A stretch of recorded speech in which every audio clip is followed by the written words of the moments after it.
পিনাকি ভট্টাচার্যর ভূমিকা দেখেছি এবং সেক্ষেত্রে আপনি কিন্তু তার প্রশংসাও করেছেন।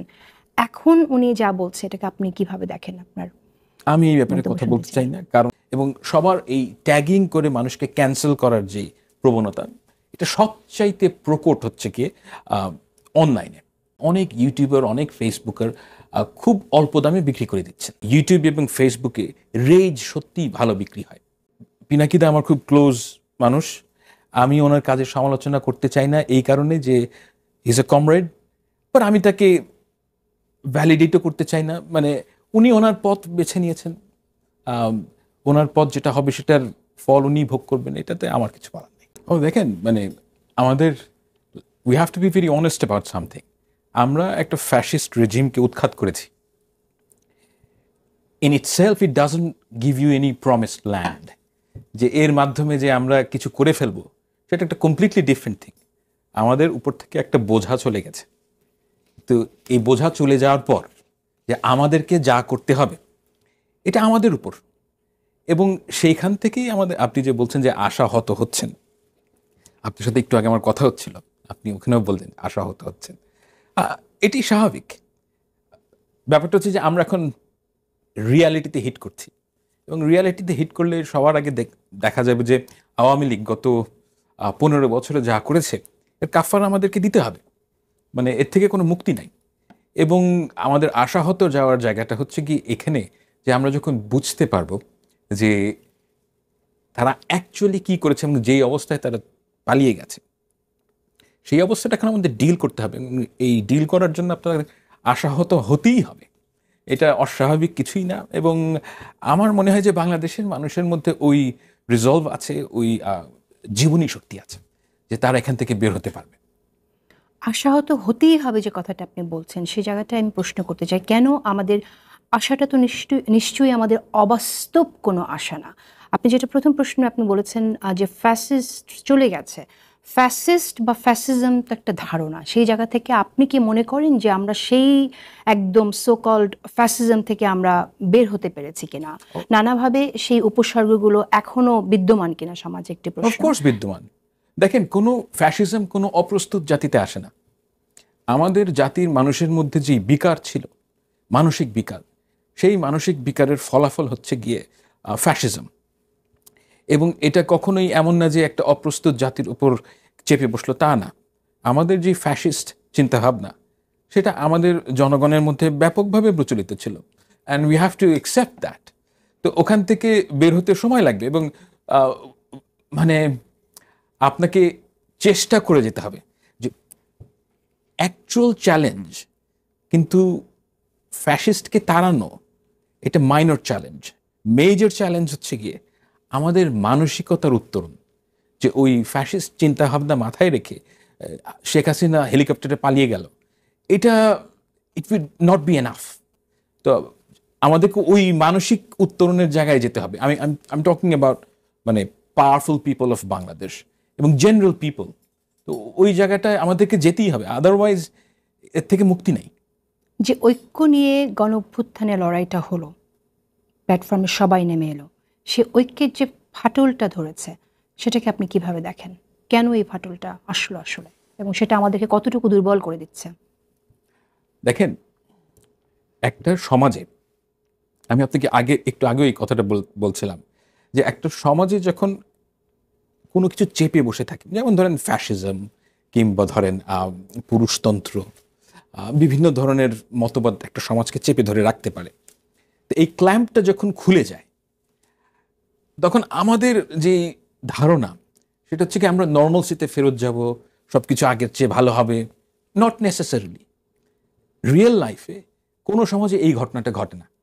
যেই জিনিসটা ঘটে সেটা হচ্ছে যে এক্সিস্টিং সমাজ, সেই সমাজে মানুষের যে মানসিকতা, মানুষের যে খাইসলত, এইটার অ্যাম্প্লিফিকেশন ঘটে। এবং এটা বলতে আমি বলছি যে ওই সমাজে যদি মিথ্যা বলার প্রবণতা বেশি থাকে, এখন আপনার উপর কোনো ক্ল্যাম্প নাই, আপনি আরও বেশি মিথ্যা বলবেন। আপনার যদি ঐক্য না করার প্রবণতা থাকে, যদি ঐক্য না করার প্রতিভা থাকে, সেই প্রতিভা বিকশিত হবে। তো সেই ফেজে আমরা আছি। এবং আমার কাছে কোনো প্রমিসড ল্যান্ড নাই মানুষের জন্য। আপনাকে যা করতে হবে, ঐক্য ফাটল ধরবেই, এবং এটার এগেনস্টে ফাইট করতে হবে আমাদেরকে, এবং ঐক্য ধরে রাখার জন্য আমাদের প্রচেষ্টা অব্যাহত রাখতে হবে। তার মানে এই না যে আমাদের কোনো গ্যারান্টিড আউটকাম আছে, no, there is none.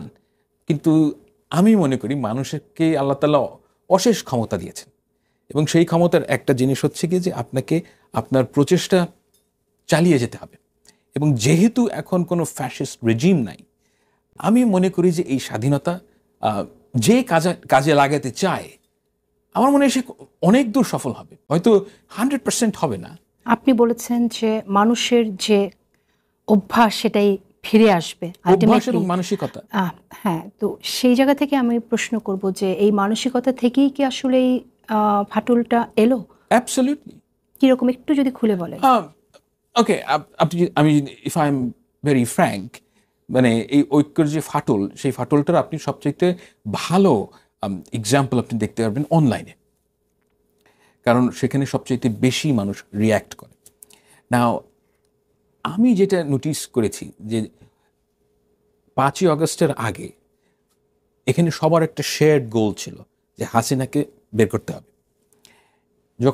Hasina যখন অ্যাকচুয়ালি পালিয়ে গেল হেলিকপ্টারে, এরপরে যেই আমি যেটা দেখলাম যে it became very vitriolic in the sense যে ও খারাপ, ওকে ট্যাগ দিতে হবে, ও ওর চাচা শ্বশুর হচ্ছে আওয়ামী লীগ করে তাই ও আওয়ামী লীগ, ওর চাচার বউ হয়তো জামাত করে তাই ও জামাত, এবং সবার এই ট্যাগিং করে মানুষকে ক্যান্সেল করার যে প্রবণতা, এটা সবচাইতে প্রকট হচ্ছে কি অনলাইনে। এবং এই প্রবণতাটা আমাদের মধ্যে আগেও ছিল। আগে আপনার মনে আছে কিনা জানি না, 2013 সালে সিপি গ্যাং বলে একটা আওয়ামী লীগের কিছু একটা ছিল, সারাদিন গালিগালাজ করতো, ভেরি স্যাভেজ পিপল, অ্যান্ড খুবই আওয়ামীদের মতন, এবং সারাদিন গালিগালাজ করবে। তো ওই যে প্রবণতাটা, ওটা কিন্তু এমন না যে শুধুমাত্র সিপি গ্যাংয়ের, মানে এক্সক্লুসিভ তাদের উপর না। তো এই প্রবণতা বাংলাদেশের বহু মানুষের আছে। এবং যে ঘটনাটা ঘটেছে যে ইউটিউবে এবং ফেসবুকে, যে আমার মতন কিছু মানুষের গ্রহণযোগ্যতা তৈরি হয়েছে, এবং এই গ্রহণযোগ্যতাটাকে আমার কাছে মনে হয় যে অনেক ইউটিউবার, অনেক ফেসবুকার খুব অল্প দামে বিক্রি করে দিচ্ছেন। সেই অল্প দামটা হচ্ছে লাইক, শেয়ার এবং রেজ উৎপাদন করানো তারা ব্যস্ত হয়ে পড়েছে। যে এখন কারণ কি, মানে ইউটিউব এবং ফেসবুকে রেজ সত্যিই ভালো বিক্রি হয়, এবং এই রেজ বিক্রি করার জন্য বিক্রি করলে আপনার লাইক, শেয়ার সব ভালো হবে, কিন্তু অ্যাট দ্য সেম টাইম যে আপনার যেই অ্যাকসেপ্টেবিলিটি, মানে অনলাইনে হয় কি, ইউটিউবে অ্যাকসেপ্টেবিলিটি একটা জিনিস, আর আরেকটা হচ্ছে লাইক, শেয়ার, এবং এই দুইটা একটার সাথে আরেকটা কানেক্টেড না। তো লাইক শেয়ারের মানে আকাঙ্ক্ষায় আমরা আমাদের পুরোটাই অ্যাকসেপ্টেবিলিটি, কি শুধু লাইক আর শেয়ারের আকাঙ্ক্ষায় হচ্ছে? অ্যাবসলিউটলি 100%। আমি এক্ষেত্রে একটু প্রশ্ন করতে চাই যে আমরা দেখেছি প্রথাগত রাজনীতির বাইরে গিয়ে অ্যাক্টিভিস্টরা এক হয়ে কাজ করেছে গণ অভ্যুত্থানের পূর্ববর্তী Yes. সময় আমরা দেখেছি, কিন্তু সেই জায়গায় একটা ফাটল এসেছে যে অ্যাক্টিভিস্টরা যারা কাজ করছে। আমি যদি স্পেসিফিক আপনাকে প্রশ্ন করি যে আমরা পিনাকি ভট্টাচার্যর ভূমিকা দেখেছি, এবং সেক্ষেত্রে আপনি কিন্তু তার প্রশংসাও করেছেন। এখন উনি যা বলছে এটাকে আপনি কিভাবে দেখেন? আপনার আমি এই ব্যাপারে মন্তব্য কথা শুনতে বলতে চাই না, কারণ আপনি একজন ব্যক্তির কথা বলেছেন। আমার একটা ব্যক্তির ব্যক্তিগত কাজের কথা বলছি। ব্যক্তির কাজের কথা বলেছেন। মানে ব্যাপারটা কি, গত 15 বছর যারা আমাদের সাথে ছিল, বিশেষ করে গত 5 বছর, আমি তাদের সমালোচনা করতে চাই না। I consider them as my brother and my sisters, you included. Thank you. তো আমি ব্যক্তিগতভাবে এই মানুষগুলোর সমালোচনা করতে চাই না, এবং আমি কোনো কথাও বলতে চাই না।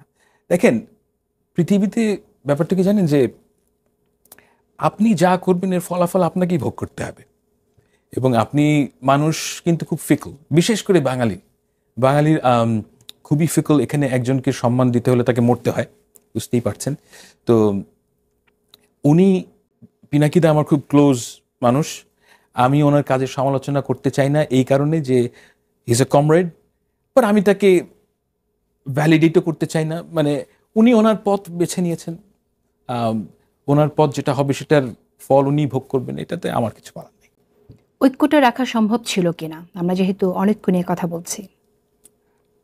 হয়তো সম্ভব না, কিন্তু আমি হচ্ছে সেই ধরনের মানুষ যারা সম্ভব না হলেও ট্রাই করে যাবে।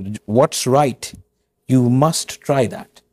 এবং আমি মনে করি যে হাসিনা চলে গেছে, ফ্যাসিজম চলে গেছে, এখন একটা স্বাধীন একটা স্বাধীনতা আছে আমাদের মধ্যে, এবং এই স্বাধীনতাটা কাজে লাগানোর দায়িত্ব আমাদেরই। এবং আমি আমার জায়গা থেকে এটা ঐক্যের পক্ষে যত ধরনের কাজ করা সম্ভব আমি সেটা করে যাব। অশেষ ধন্যবাদ, খুব চমৎকার করে বললেন।